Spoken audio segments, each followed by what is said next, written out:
ஆனால் இதுக்கு மேலே நீங்கள் பண்ணுறீங்களா, இந்த வாட்டி மறியல் பண்ணுற இதுக்கு மேலே யாருன்னா ஒரு டிரைவர் தீ குளிப்பாங்க, அவ்வளோதான். ஒரு ஆஃபீஸ் போகிறாங்க, ரிட்டர்ன் போகும்போது ஒரு சவாரி பிக்கப் பண்ணுறாங்க. அவங்களுக்கு ஆஃபீஸில் சேலரி வந்துடுது, அந்த சவாரிலையும் ஒரு இதுவாகிடுது.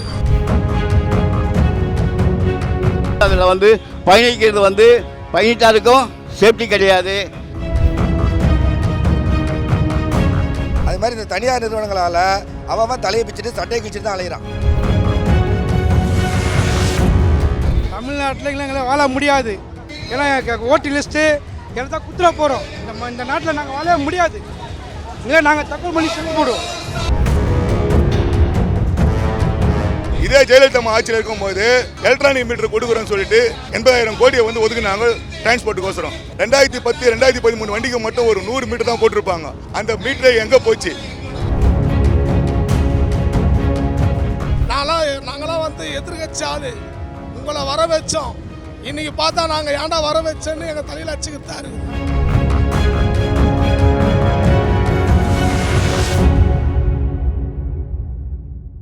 அஞ்சு லட்சம் ஆட்டோ ஓட்டுநர்களுடைய வாழ்க்கை குடும்பங்கள் கேள்விக்குறியாக்கப்படுது. வருமானம் என்பது இல்லை, அது இன்சூரன்ஸ் கிடையாது. 3ஆம் நம்பரை ஏற்றின்னு போனோன்னு சொன்னால் பர்டிகுலராக பேட்ச் தேவை, கூடுதல் தகுதி தேவை. பொதுமக்களை ஏற்றின்னு போகிறோன்னு சொன்னால் அந்த வண்டிக்கு பேட்ச் இல்லை, இன்சூரன்ஸ் இல்லை. 2 வீலர்லாம் 14 வருஷம். அந்த 2 வீலர் ஏற்றிங்கன்னா எதுவுமே கிடையாது, ஓட்டுன்னு போகிறவருக்கும் கிடைக்காது. அதனுடைய டாக்குமெண்ட்டை செக் பண்ணிங்கன்னா அதர் ஸ்டேட் வண்டிங்க ஓடுது. ஆனால் ஆட்டோக்கு எஃப்சின்றது வருஷத்துக்கு ஒரு முறை பண்ணனா 40,000 ரூபாய் தேவை. 40,000 ரூபாய் இல்லாத எஃப்சி பண்ண முடியாது, இன்சூரன்ஸ் கட்டணும். அப்போ இந்த மாதிரியான முறைகேடுகளை 2 வீலரில் நடக்கிறத தடை செய்யும் தான் ஆட்டோ ஓட்டுநர்கள் கேட்குறாங்க. அதனால் அரசு வந்து உடனடியாக பைக் டாக்ஸியை தடை செய்யணும். மீட்டர் கட்டுறோம், ஓயிடணும். 2 வீலர்லாம் வந்து ராபிட் அலோடு கிடையாது, தடை செய்யுங்க அதை. அதே மாதிரி வந்து இந்த வண்டி வந்து பாதி பேர் லைசன்ஸ் இல்லாத ஓட்டுறாங்க. கடந்த 11 கிட்டத்தட்ட 11 ஆண்டுகளாக மீட்டர் கட்டணம் திருத்தாமல் இருக்கிறது. இதை இன்றைய பெட்ரோல் டீசல் அடிப்படை விலை முடிவு பண்ணி மீட்டர் கட்டணத்தை உயர்த்தவும், ஆன்லைன் சவாரிகளான ஓலா, ஊபர், ராபிடோ, பைக் டாக்ஸியை தடை செய்ய கோரியும் தமிழ்நாடு முழுக்க அங்கங்கே தலைநகரங்களே இன்றைய மிகப்பெரிய முற்றுகை போராட்டம் நடைபெற்று கொண்டிருக்கிறது.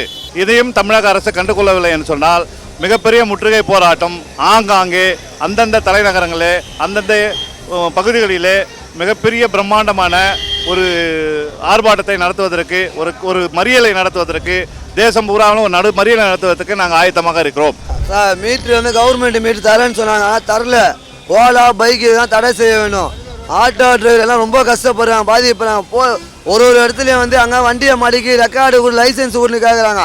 ஆனால் வண்டியில் வந்து சவாரி என்னான்னு கேட்க மாட்டாங்க, கம்மியான ஊர் தான் போகிறாங்க. ஆனால் ஓலா பைக்கு நாங்கள் அன்றைக்கி அவ்வளோதான் மறியல் பண்ணி மறுநாளே அந்த ஓலா டாக்ஸி வந்து ஆன் பண்ணி ஓப்பன் பண்ணி விட்டாங்க. நாங்கள் வந்து எஃப்சி பண்ண மாட்டோம், இன்சூரன்ஸ் கட்ட மாட்டோம், லைசன்ஸ் ரெண்டில் கூட பண்ண மாட்டோம். ஏன் தெரியுமா? எங்கள் வண்டியில் அவ்வளோ கஷ்டம் இருக்குது. இதுக்கு பேர் ஒரு டிரைவர் வந்து பெட்ரோல் ஊற்றி கொளுத்தே போயிட்டா போல. ஆனால் இதுக்கு மேலே நீங்கள் பண்ணுறீங்களா, இந்த வாட்டி மறியல் பண்ணுற இதுக்கு மேலே யாருன்னா ஒரு டிரைவர் தீ குளிப்பாங்க, அவ்வளோதான். நாங்கள் இதை ஒட்டி நாங்கள் நிறைய வாட்டி ஆர்ப்பாட்டம் பண்ணியிருக்கோம், போராட்டம் பண்ணியிருக்கோம். அப்போ வந்து என்ன சொல்கிறாங்கன்னா, இப்போ இந்த சிவசங்கர் சார் வந்து சொல்லியிருக்கிறாரு, டிரான்ஸ்போர்ட் மினிஸ்டர், இது வந்து விதிகளுக்கு உட்பட்டு இயங்கலாம் அப்படின்னு சொல்கிறாரு. அது இன்டைரக்டாக அவர் வந்து இயங்கலான்னு சொல்கிற மாதிரி தான் இருக்குது. ஆட்டோ டிரைவருங்களுக்காக அப்புறம் அவர் இல்லையா? டிரான்ஸ்போர்ட் மினிஸ்டர் தானே வந்து சார் பேசணும். இவ்வளோ பேர் இருக்காங்க, 5 லட்சம் தொழிலாளிகள் இருக்காங்க, ஆட்டோ டிரைவர்ஸு. இவ்வளோ பெரிய பெரிய பெரிய விஷயத்த அப்படியே பதுக்கி அப்படியே ஒன்றுமே இல்லை, பைக் டாக்ஸி ஓட்டலான்னு சொல்லிடுறாங்க. ஒரு ஆஃபீஸ் போகிறாங்க, ரிட்டர்ன் போகும்போது ஒரு சவாரி பிக்கப் பண்ணுறாங்க. அவங்களுக்கு ஆஃபீஸில் சேலரி வந்துடுது, அந்த சவாரிலையும் ஒரு இதுவாகிடுது. அது பார்த்தீங்கன்னா ஆட்டோ டிரைவர்ஸோட நம்ம வந்து ஆட்டோவுக்கு உண்டான சவாரி தான். ஆல்ரெடி ஃபுல்லாக கார்பரேட் கம்பெனி தான் வந்துடுச்சு. இப்போ வந்து பார்த்தீங்கன்னா கார்பரேட் கம்பெனி தான் ரொம்ப ஆதிக்கம் செலுத்துது. இதில் இந்த பைக் டாக்ஸியால் சுத்தமாக எந்த ஆட்டோ டிரைவருக்குமே சரியான வருமானம் கிடைக்கிறது இல்லை. வருமானம் போயிடுச்சு. இப்போ 50 ரூபா சவாரி போகிற இடத்துல வந்து 20 ரூபா அதில் போகிறாங்க அதை. ஆனால் இந்த கூட எங்களுக்கு மன கஷ்டம் ரொம்ப இருக்குது. ஒரு ஆட்டோக்கார் வந்து நம்ம வீட்டு வாடகை கொடுக்கணும், வீட்டுக்கு செலவு தரணும், வண்டி கலெக்ஷன் எடுக்கணும், ஃபைனான்ஸ் வாங்கிறோம், ஃபைனான்ஸ் கொடுக்கணும், பசங்களுக்கு படிக்க வைக்கிறாங்க. தமிழ்நாடு கவர்மெண்ட்டுக்கு அவருக்கு நான் முதலமைச்சருக்கு தான் கோரிக்கை வைக்கிறேன். எங்களுக்கு ஆட்டோக்கு ஒரு இம்மிடியாக வாழ்க்கை கொடுத்தா போகிறோம். பப்ளிக் சர்வீஸுக்கு தான் வந்து இன்சூரன்ஸில் வந்து ஓட்டுநருக்கும் அதில் பயணம் பண்ணுற மக்களுக்கும் சேர்த்து வந்து நாங்கள் வந்து ஆண்டுதோறும் இன்சூரன்ஸ் கட்டணம் கட்டுறோம். ஆனால் பைக் டாக்ஸியில் அந்த மாதிரி கிடையவே கிடையாது. ஏற்கனவே வந்து பைக் டாக்ஸியில் சேர்ந்தவங்க பிரகாஷ் என்ற ஒரு வாடிக்கையாளர் நிற்கிற லாரியில் இடித்து அவர் இறந்துட்டார். அவருக்கு எந்த ஒரு இன்சூரன்ஸுடைய பணமும் அந்த குடும்பத்துக்கு கிடைக்கல. அதில் வந்து பயணிக்கிறது வந்து பயணிட்டாருக்கும் சேஃப்டி கிடையாது. இந்த ஆட்டோ மீட்டர் கட்டணம் மிகப்பெரிய பிரச்சனையாக இருக்குது. இன்றைக்கி இருக்கிற விலைவாசிக்கு உயர்வுக்கு ஏற்ப எங்களுக்கு வந்து 12 ரூபாங்கிறது கட்டுப்படி ஆகாது.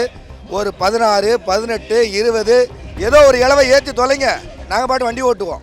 இதை தான் அரசாங்கத்திலே கோரிக்கையாக வச்சுருக்கோம். அது மாதிரி இந்த தனியார் நிறுவனங்களால் அவன் தலையை பிச்சுட்டு சட்டையை கிழிச்சிட்டு தான் அலைகிறான்.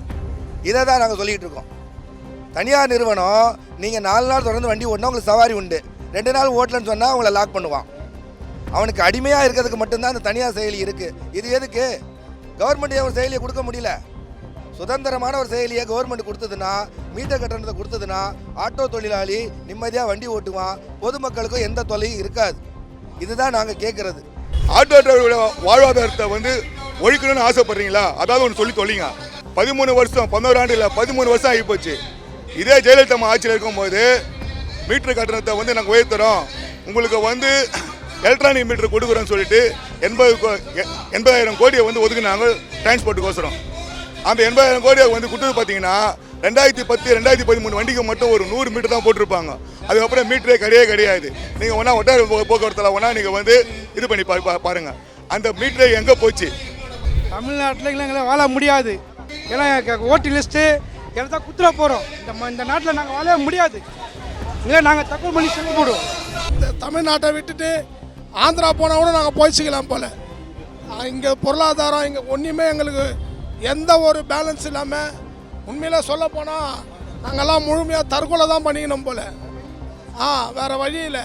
நாங்கள் உங்களை நம்பி உங்களை வர வச்சது நாங்கள் தான் மெயினாக. அதாவது 90% ஆட்டோக்காரங்க தான். நாங்களாம் வந்து எதிர்கட்சி ஆள், உங்களை வர வச்சோம். இன்றைக்கி பார்த்தா நாங்கள் ஏன்டா வர வச்சோன்னு எங்கள் தலையில் அச்சுக்கிட்டு இருக்குது. நாங்கள் கல் எடுத்துகிட்டு வந்து இங்கே உங்கள் ஒயின் ஷாப் முன்னாடி நாங்கள் விற்றா நீங்கள் ஒத்துக்க மாட்டீங்க. ஏன்னா உங்கள் பொருளாதாரம், உங்களுடைய தொழில் பாதிக்கப்படும். அதே மாதிரி தாங்க எங்கள் தொழில் இன்றைக்கி பாதிக்கப்பட்டு நிற்கிது. பைக் டாக்ஸியை முட்டியில் எடுத்துடணும். நாங்கள் 4 லட்சம் ரூபாய் கொடுத்து ஆட்டோ ஓட்டுறதும், நீ 10,000 ரூபாய் கொடுத்தா பைக் டாக்ஸி ஓட்டுறதும் சமமா? எப்படி சமமாகும் சொல்லுங்கள்? அப்போ எங்களை நம்பி 5 பேர் 6 பேர் எங்கள் குடும்பத்தில் இருக்காங்க.